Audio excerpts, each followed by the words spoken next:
आज मैं आपको बताऊंगा कैलाश मानसरोवर की यात्रा, जो हिंदू धर्म में सबसे ज़्यादा पवित्र और शक्तिशाली यात्रा है।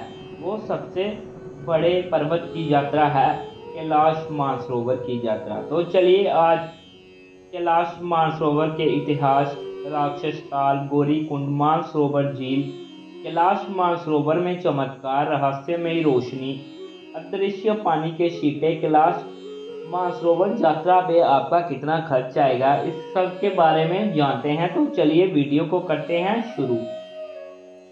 कैलाश मानसरोवर यात्रा। कैलाश मानसरोवर को शिव पार्वती का घर माना जाता है। पुरानी कथाओं के अनुसार मानसरोवर के पास स्थित कैलाश पर्वत पर शिव शंभू का धाम है।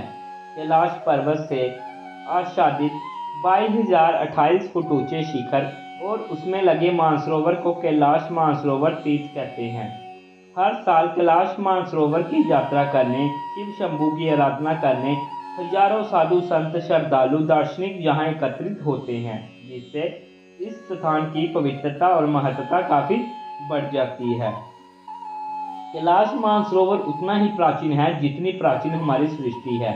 इस लौकिक जगह पर प्रकाश तरंगों और ध्वनि तरंगों का समागम होता है, जो ओम की प्रतिध्वनि करता है।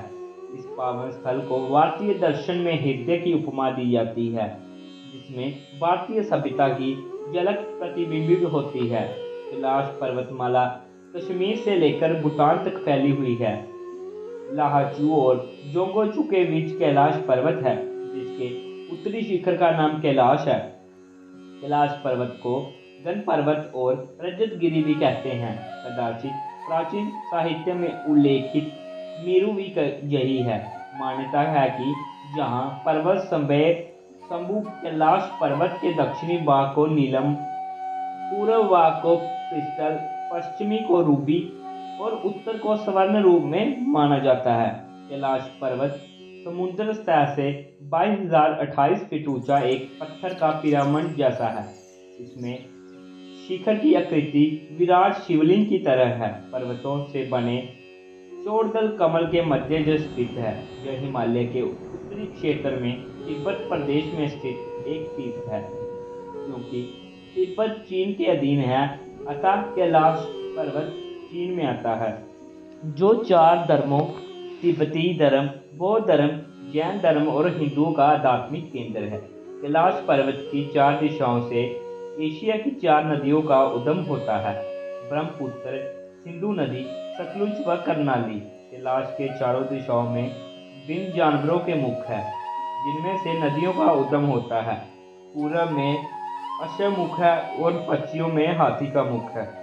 उत्तर में सिंह का मुख है, दक्षिण में मोर का मुख है।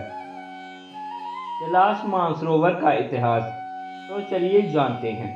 पौराणिक मान्यताओं के अनुसार इसी के पास कुबेर की नगरी है, जहाँ से महाविष्णु के कर कमलों से निकलकर गंगा कैलाश पर्वत की चोटी पर गिरती है, जहाँ प्रभु शिव उन्हें अपनी जटाओं में भर धरती के निर्मल धारा के रूप में प्रवाहित करते हैं। कैलाश पर्वत के ऊपर स्वर्ग और नीचे मृत्यु लोक है। शिव पुराण, स्कंद पुराण, मत्स्य पुराण आदि में कैलाश खंड नाम से ही अलग ही अध्याय हैं, जहां इसकी महिमा का गुणगान किया गया है। कैलाश पर्वत पर साक्षात भगवान शंकर विराजे हैं, जिस ऊपर स्वर्ग और नीचे मृत्यु लोक है। इसकी बाहरी परिधि 52 किलोमीटर है। मानसरोवर पहाड़ों से घिरी झीलें हैं और पुराणों में क्षीर सागर के नाम से वर्णित है। क्षीर सागर कैलाश से 40 किलोमीटर की दूरी पर है। वह इसी में शेष शैया पर विष्णु व लक्ष्मी माता विराजित हैं। पूरे संसार को वो संचालित कर रहे हैं। जो क्षीर सागर विष्णु का स्थायी निवास है। कैलाश पर्वत के दक्षिणी भाग को नीलम, पूर्व भाग को क्रिस्टल, पश्चिमी को रूबी और उत्तर को स्वर्ण माना जाता है। इस पावन स्थल को भारतीय दर्शनों के हृदय की उपमा दी जाती है, जिससे भारतीय सभ्यता की झलक प्रतिबिंब होती है। कैलाश पर्वत की तलछटी में कल्प वृक्ष लगा हुआ है। बौद्ध धर्मावलंबियों के अनुसार इसके केंद्र में एक वृक्ष है, जिसके फलों के चिकित्सीय गुण सभी प्रकार के शारीरिक व मानसिक रोगों का उपचार करने में सक्षम है। तिब्बतियों की मान्यता है कि वहाँ के एक संत कवि ने वर्षों गुफाओं में रहकर तपस्या की थी। तिब्बती गोंडपाओं के अनुसार कैलाश में जो नोमजिला स्वस्तिक देखते हैं वह डेमचोक और दोरजे फांगो का निवास है। इसमें बौद्ध भगवान बुद्ध तथा मणिपमा का निवास मानते हैं। कैलाश पर्वत पर स्थित बुद्ध भगवान का अलौकिक रूप डेमचोक बुद्ध धर्मावलंबियों के लिए पूजनीय है। वह बुद्ध के इस रूप को धर्मपाल की संज्ञा भी देते हैं। बौद्ध धर्मावलंबियों का मानना है कि इस स्थान पर आकर उन्हें निर्वाण की प्राप्ति होती है। यह भी कहा जाता है कि भगवान बुद्ध की माता ने यहाँ की यात्रा की थी। जैनियों की मान्यता के अनुसार आदिनाथ ऋषभवेद का यह निर्वाण स्थल अष्टपद है। कहते हैं कि ऋषभवेद ने 8 पग में कैलाश की यात्रा की थी। हिंदू धर्म में अनुयायियों की मान्यता है कि कैलाश पर्वत मेरु पर्वत है जो ब्रह्मांड की दूरी है। यह भगवान शंकर का प्रमुख निवास स्थान है जहाँ देवी सती के शरीर का दायां हाथ गिरा था। इसलिए यहाँ एक शासनशिला और उसका रूप मानकर उसकी पूजा की जाती है। जहाँ शक्तिपीठ है। कुछ लोगों का मानना है कि जहाँ श्री गुरु नानक ने भी जहाँ कुछ दिन रुककर ध्यान किया था, इसलिए सिखों के लिए भी यह स्थान बड़ा पवित्र है। राक्षस का लगभग 225 वर्ग किलोमीटर क्षेत्र 84 किलोमीटर परिधि तथा 150 फुट गहरे में फैला है। प्रचलित है कि राक्षसों के राजा रावण ने जहाँ पर शिव की आराधना की थी, इसलिए इसे राक्षस ताल रावण हृदय भी कहते हैं। एक छोटी नदी गंगाचू दोनों झीलों को जोड़ती है। गौरी कुंड। इस कुंड की चर्चा शिव पुराण में की गई है तथा इस कुंड से भगवान गणेश की कहानी भी संलग्न है। ऐसा माना जाता है कि माता पार्वती ने इसी जगह पर भगवान गणेश की मूर्ति में प्राण फूंका था। इस पौराणिक कहानियों के संलग्न होने की वजह से इस स्थान का आध्यात्मिक दृष्टिकोण से बहुत ही गहरा महत्व है। यह भी जानने वाले लोगों को इस कुंड के जल की सतह पर छोटा कैलाश के शिखर का प्रतिबिंब भी दिखाई देता है। ये दृश्य अत्यंत मनोरम होता है। मानसरोवर झील। मानसरोवर झील तिब्बत में स्थित एक झील है। यह झील लगभग 320 वर्ग किलोमीटर के क्षेत्र में फैली हुई है। इसमें उत्तर में कैलाश पर्वत तथा बख्शीश, पश्चिम में रक्षाताल झील है।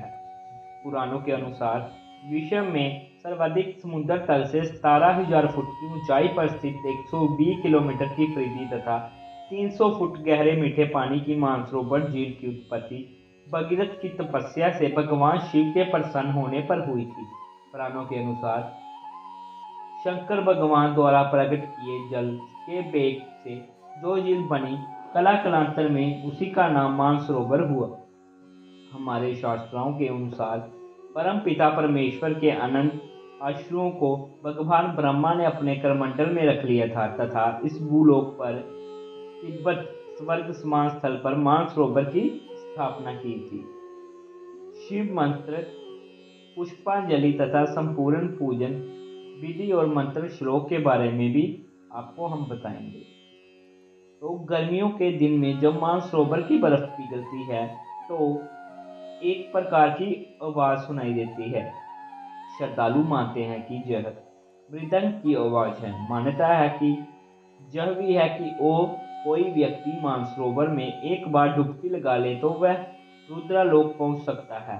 कैलाश पर्वत जो स्वर्ग है जिस पर कैलाशपति सदाशिव विराजे हैं, नीचे मृत्यु लोक है। इसकी बाहरी परिधि 52 किलोमीटर है। मानसरोवर पहाड़ों के बीच गिरी झील है जो पुराणों में शिव सागर के नाम से वर्णित है। शिव सागर कैलाश से 40 किलोमीटर की दूरी पर है व इसी में शेषशैया पर विष्णु व लक्ष्मी विराजित हैं। ऐसा माना जाता है कि महाराज मांधाता ने मानसरोवर झील की खोज की और कई वर्षों तक इसके किनारे तपस्या की, जो कि इन पर्वतों की तलहटी में स्थित है। कैलाश मानसरोवर के चमत्कार। जहां कैलाश मानसरोवर पर एक रहस्यमयी रोशनी भी दिखाई देती है। जो लोग कैलाश या लेक मानसरोवर में एक रात रुकते हैं, उन्होंने अंधेरे आकाश में एक दूसरे के पीछे रोशनी की तरह दो दीपक दिखते हैं। ये सफ़ेद रोशनी है जो डॉट्स की तरह लेकिन मानव आंखों से स्पष्ट रूप में देखी जा सकती है और आगे पीछे होती हुई नजर आती है। कभी कभी झील के ऊपर की परम भी रहस्यमयी रोशनी से रोशन होती है। लोगों का मानना है कि ये रोशनी कैलाश में रहने वाले स्व सिद्धांतों की है। अदृश्य पानी की शीटें। टेंट में रहने वाले लोगों ने सुना है कि सुबह सुबह ब्रह्म मुहूर्त के दौरान मानसरोवर के पानी के छींटे गिरते हैं। उन्होंने आभूषणों की आवाज भी सुनी है। हिंदू कहानियों के अनुसार 7 ऋषि हर सुबह मानसरोवर झील में स्नान करने आते हैं। कैलाश पर्वत पर यात्रा का खर्चा। तो आपको मैं वीडियो में ये भी बता देता हूँ कि अगर आप कैलाश सरोवर जाते हैं तो आपका कितना खर्चा होता है। आपको वहां से कोई भी फंड नहीं मिलता। चिकित्सा शुल्क वापस नहीं दिया जाता, भले ही आवेदक चिकित्सा आधार पर या अन्य किसी आधार का अजोग हो और यात्रा शुरू करने में सक्षम ना हो। चिकित्सीय रूप में अनफिट पाए गए आवेदकों को यात्रा कर आगे बढ़ने की अनुमति नहीं दी जाती और केवमियन को किए गए नॉन रिफंडेबल डिपॉजिट और अन्य भुगतानों को रोक दिया जाता है।